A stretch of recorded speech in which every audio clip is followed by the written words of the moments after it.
Ela vai passando os milênios, vai atravessando a história e ela está registrada para toda a eternidade. E em toda a eternidade, nós, filhos de Deus, lembraremos disto que aconteceu para o nosso Senhor Jesus Cristo. E nós, filhos de Deus, somos os frutos deste sangue. Nosso Senhor Jesus Cristo, o bem. Nosso Senhor Jesus Cristo, a virtude. Nosso Senhor Jesus Cristo, o Redentor. Ele que veio ao mundo por um ato de amor, recebe do mundo um ódio consumado, um ódio completo, um ódio aonde os homens chegam ao pior de todos os extremos de uma injustiça. Pois nele, nosso Senhor Jesus Cristo, não encontraram crime algum. Nosso Senhor Jesus Cristo, o irrepreensível. Não havia nenhuma indelicadeza, se pudéssemos considerar em nosso Senhor Jesus Cristo. Ele não deixou ninguém sem ser atendido. Ele não deixou ninguém sem deitar a sua atenção. Todos que tocavam no seu manto eram curados. Todos que olhavam e pediam a ele: Jesus, filho de Davi, tem piedade de mim. Ele tinha. Todos os pedidos e súplicas, exigindo dele noites em claro, jejuns, longas caminhadas, uma vida dura, convivendo com fariseus, convivendo com hipócritas, convivendo com saduceus e toda aquela gente que estava em volta dele, até mesmo os próprios apóstolos que olhavam, viviam e estavam em torno dele, não viam ele com o chamado que ele tinha. Não identificavam o poder e a divindade que ele carregava, mesmo ele fazendo toda essa demonstração da sua onipotência. Então nosso Senhor Jesus Cristo sofre, não só na paixão, sofre em toda a sua vida. Já no seu nascimento é preciso fugir. Nossa Senhora vai dar à luz, não é aceita. Ele nasce um presépio. Ele cresce fugindo para o Egito. Vive numa casinha em Nazaré. Começa a sua vida pública, começa a perseguição declarada. E o motivo? Este homem realiza sinais demais. Se deixarmos assim, vamos perder todo o nosso povo. E o povo e os Césares, os romanos, virão e destruirão o nosso reino. Então, o orgulho desses homens passava por cima da humildade de Deus. Estes homens estavam cegos. O que cegava eles? O desejo do poder. Todos eles estavam cobiçando o poder. Eles queriam ser o rei de Israel. Eles queriam ser o rei dos judeus. Estavam disputando em partidos, fariseus e saduceus. Estavam disputando o poder civil e o poder religioso. E eles não se entendiam. E muito menos eles gostavam dos romanos. Os romanos cobravam impostos. Eles reclamavam das taxas que eram obrigados a pagar. Reclamavam da forma como eles eram tratados e desprezados pelos romanos. E quando nosso Senhor Jesus Cristo, diante deles, afirma que é Deus, que é rei, eles afirmam: não temos outro rei senão César. Agora eles estão dispostos a pagar o imposto. Agora saduceu e fariseu estão unidos para matar o inocente. Pois eles precisavam de um apoio para fazer a maldade. O homem não consegue fazer o mal pelo mal. O homem precisa de uma justificativa. E qual foi a justificativa que eles encontraram em nosso Senhor Jesus Cristo? Nenhuma. Foi nosso Senhor Jesus Cristo em nenhum momento mentiu. Ele mesmo afirmou que era a verdade. E todo aquele que está com a verdade conhece e sabe de onde ele veio.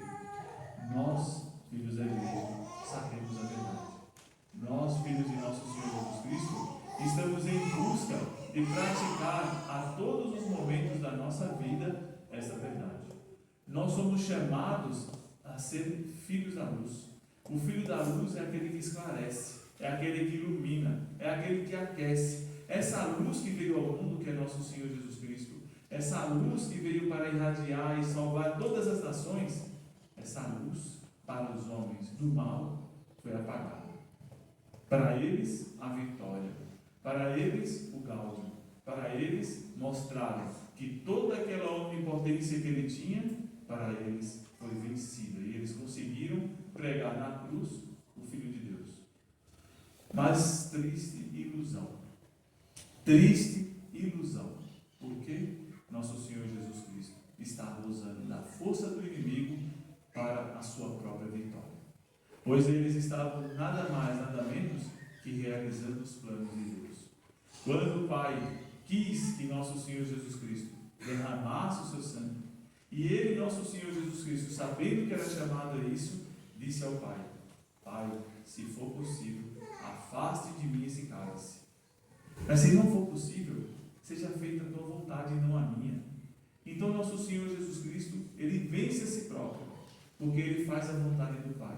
O Pai vence também, porque ele realiza os desejos, realiza o plano e não atenua. Ele tem a força de assistir a paixão do próprio Filho. E Nossa Senhora entra dentro dessa história como a corredentora do gênero humano.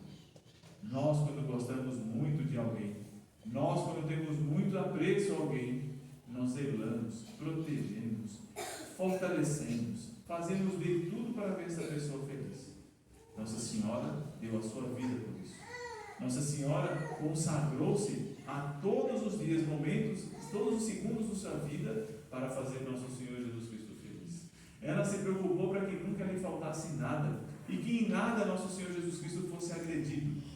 E ela, chamada por Deus a ser corredentora do gênero humano, pois a natureza de nosso Senhor Jesus Cristo, ela vem totalmente do sangue de Maria.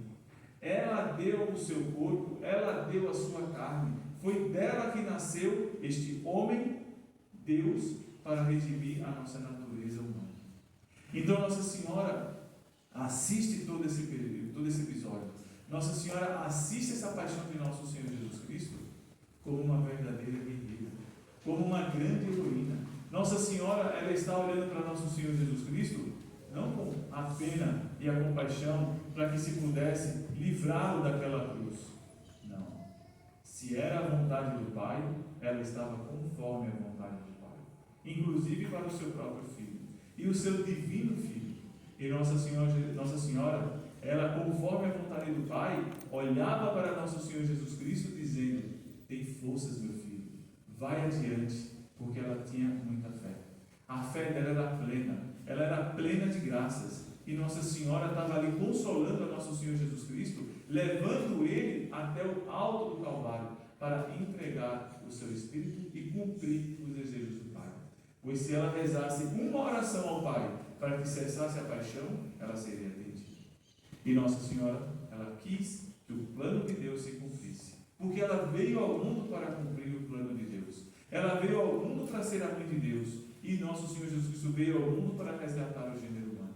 Portanto, a grande vitória de nosso Senhor Jesus Cristo está em resgatar-nos do pecado. O pecado levaria a humanidade inteira a uma condenação eterna. Todos nós estávamos chancelados para pagarmos uma pena infinita. Todos nós nasceríamos, viveríamos, sofreríamos e cairíamos no inferno e passaríamos a eternidade inteira sofrendo. Se não fosse o sim de Nossa Senhora, se não fosse essa coragem de nosso Senhor Jesus Cristo, se não fosse essa dádiva do Pai de dar o seu próprio Filho para a nossa salvação, nós não estaríamos aqui reunidos para contemplar esse lindo episódio, esse auge da vida de nosso Senhor Jesus Cristo. Nosso Senhor Jesus Cristo deu a sua vida por nós. Isso precisa ficar gravado na nossa mente, no nosso coração, na nossa alma. Ele deu a vida por nós. Ele entregou, deixou a sua felicidade, deixou o seu bem-estar, deixou a sua beleza, porque ele foi totalmente dilacerado. Deixou-se até mesmo beber vinagre do seu auge de sede. Entregou as suas mãos para que gravassem cravos, colocassem ali cravos grossos, duros.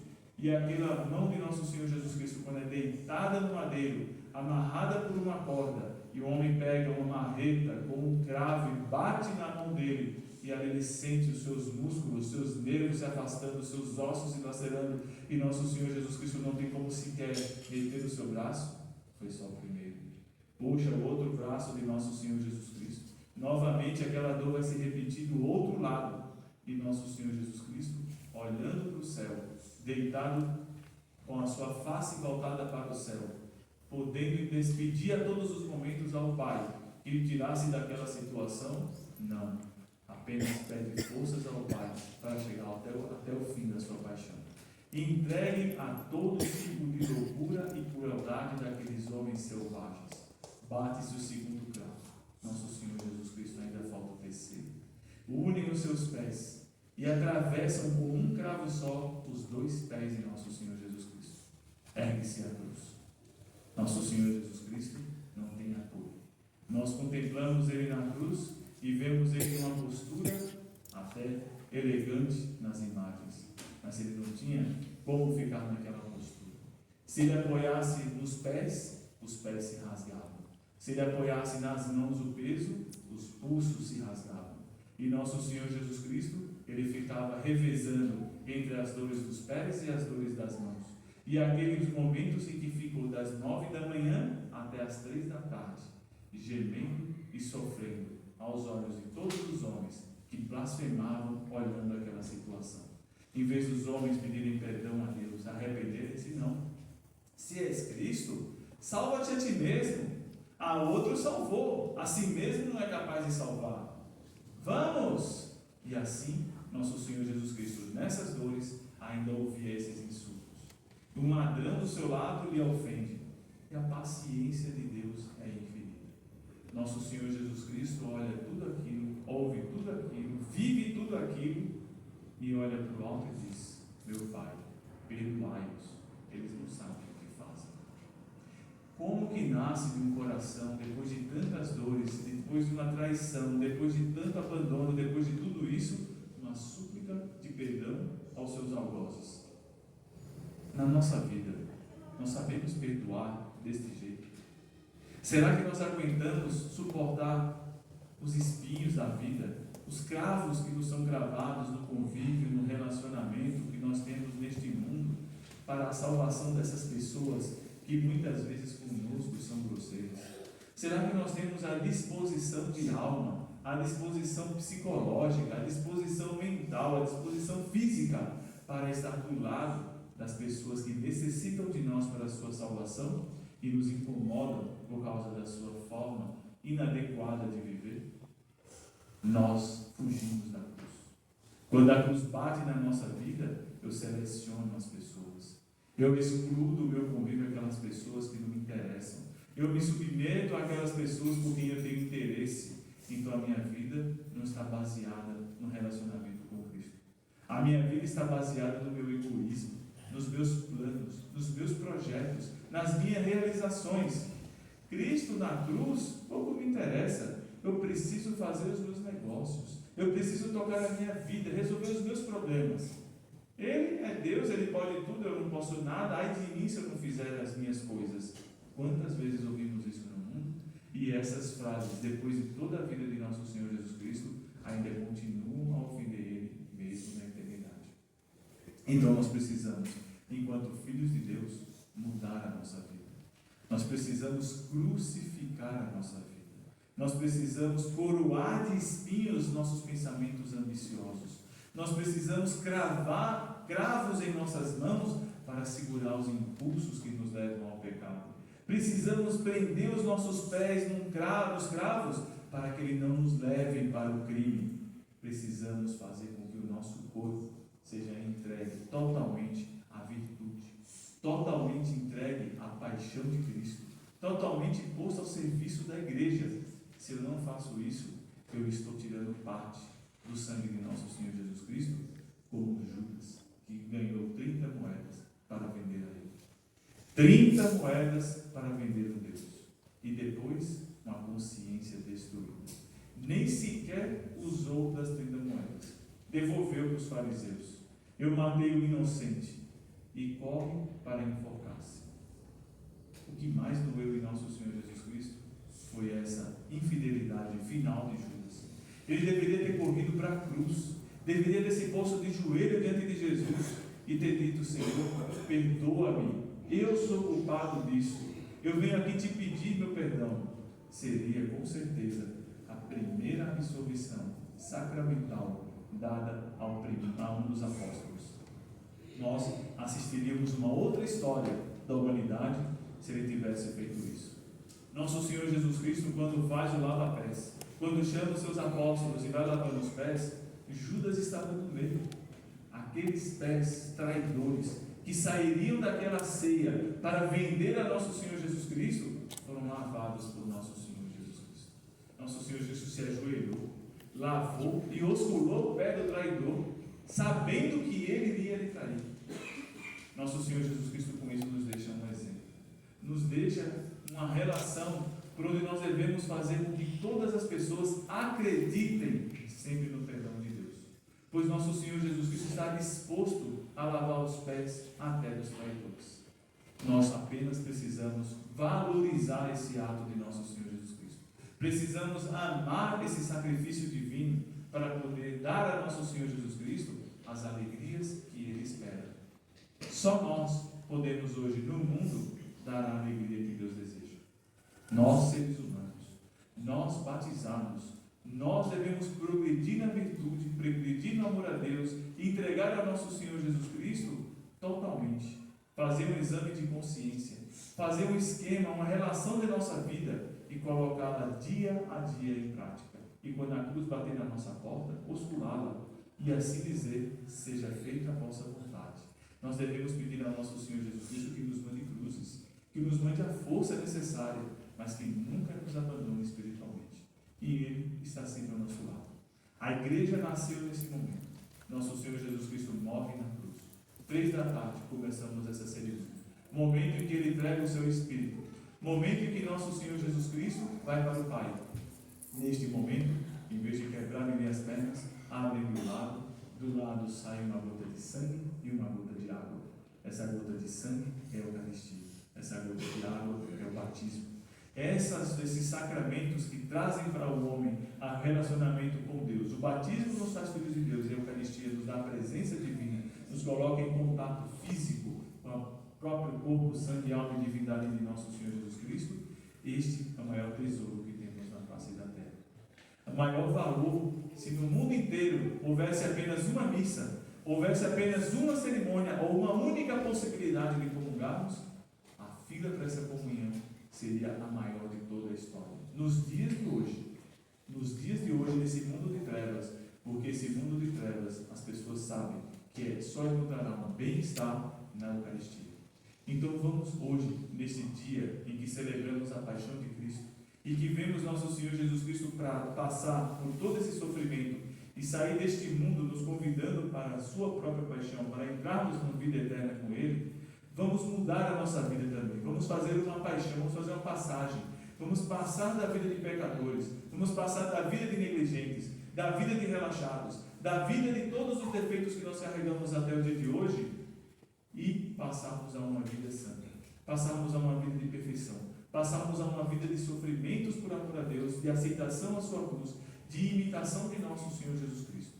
É isso que a paixão de Cristo nos convida, porque ninguém é capaz de dar a vida pelo outro. Por alguém muito bom, com certeza, alguns teriam essa capacidade de dar a própria vida, mas por gente ruim, impossível. Nosso Senhor Jesus Cristo deu a vida por nós, explica São Paulo. Nós, quando éramos pecadores, Ele deu a vida. Muito mais do que lavar os pés do traidor, Ele derramou sangue sobre nós. Então nós precisamos adorar esse sangue, precisamos adorar essa cruz. Foi por isso que ao longo da história formaram-se grupos de pessoas e abraçaram a cruz e enfrentaram lutas para exaltar a Santa Cruz. Enfrentaram verdadeiras guerras e batalhas para exaltar o nome de Cristo diante de toda a humanidade. Os apóstolos saíram pelo mundo afora, os missionários, as irmãs, os religiosos, os mártires, nenhum deles abandonou a cruz. Chegou o nosso momento.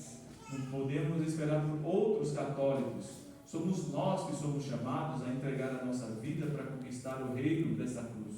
Se o Brasil é terra de Santa Cruz, nós somos chamados a propagar essa terra de Santa Cruz, fazer com que essa nação seja o exemplo de amor à cruz a todas aquelas que apostataram, a todas aquelas que abandonaram, e nós vemos as consequências das nações que abandonaram a cruz, a tragédia, os costumes, o desregramento, a sociedade decomposta, e nós não podemos seguir esse mau exemplo.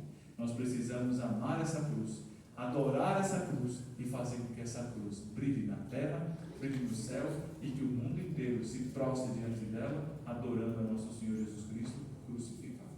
Peçamos essa paixão de Cristo, a graça de termos esse amor que Maria amou a nosso Senhor e que possamos entregar a nossa vida como ela entregou por amor ao próprio Deus. Louvado seja nosso Senhor Jesus Cristo.